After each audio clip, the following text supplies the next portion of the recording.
Hello YouTube! Welcome to how to effectively use a microphone. I've observed beginner public speakers when they get on stage, when they hold a mic, they don't really seem to be sure what they should do with the mic. They might be holding it wrongly and so on. So today we're going to go through a few tips, 3 basic tips and 2 advanced tips to cover how to use a microphone effectively. But before I start, let's get a microphone. Okay, welcome back. I'm very sorry that I don't have the real microphone, but this will be good enough for me to illustrate my point. So for a lot of beginner speakers, when they take a microphone, they will actually intuitively put it in front of their mouth, because logically thinking, if you put it in front of your mouth, it will be the best place for you to actually pick up the sound or pick up your voice.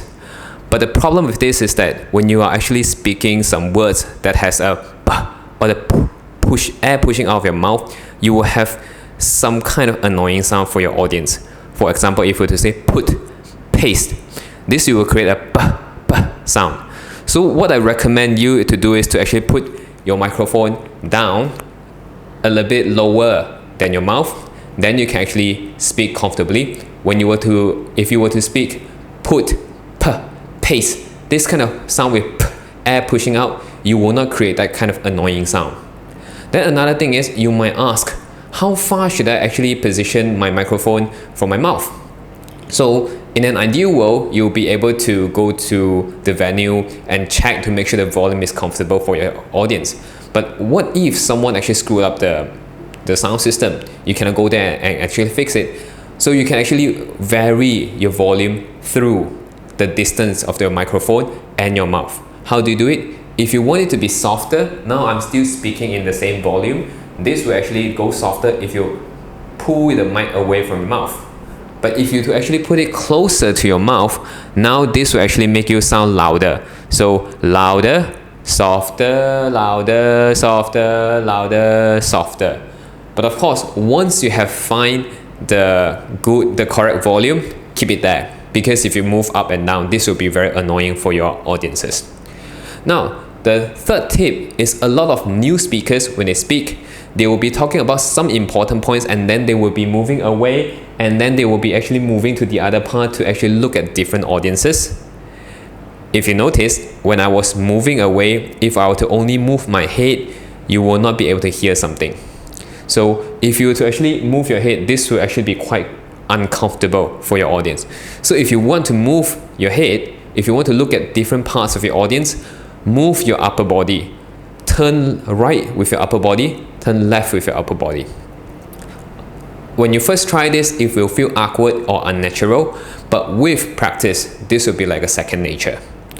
Alright, so now we are going to some advanced topics.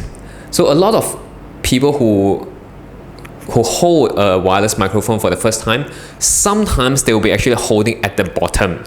When you're holding the bottom of the microphone, the bad part is that if you're holding at the bottom of the microphone, it will actually somehow block the signal, especially when the microphone is not that expensive. This will actually create a problem. So you will sometimes have your sound actually not coming out from the speakers.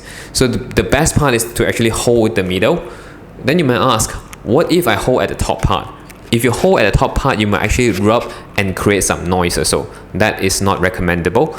At the bottom, if you hold at the bottom, this will interfere with the signal. If you hold at the top, it might create some unwanted noise. So the best part is to hold in the middle of the microphone.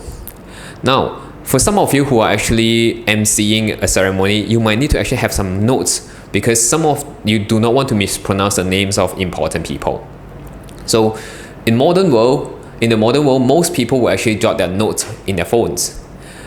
If you were to actually bring the phone on the stage, and if you're using a microphone and you're videotaping it, or if you're recording a video of it, your phone signal will interfere with the signal of your wireless microphone.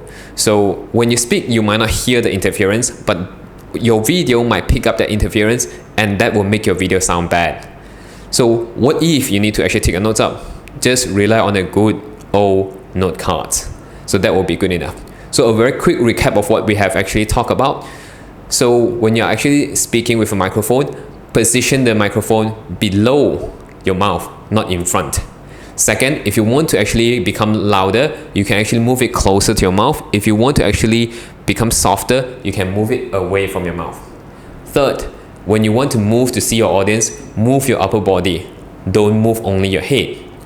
And then fourth, when you hold your microphone, don't hold at the bottom, don't hold at the top, hold it in the middle. Last but not least, if you need to actually use some notes, don't use your phone on the stage. Use the good old note cards. So that's all for today. If you guys like my videos, you can check out my other videos. And if you would like to actually get more of my updates when I actually upload new videos, please feel free to subscribe to my video. And if you have any comments or suggestions, please feel free to actually put into the comments. Of course, all questions are welcome. I'll see you guys next time. Bye!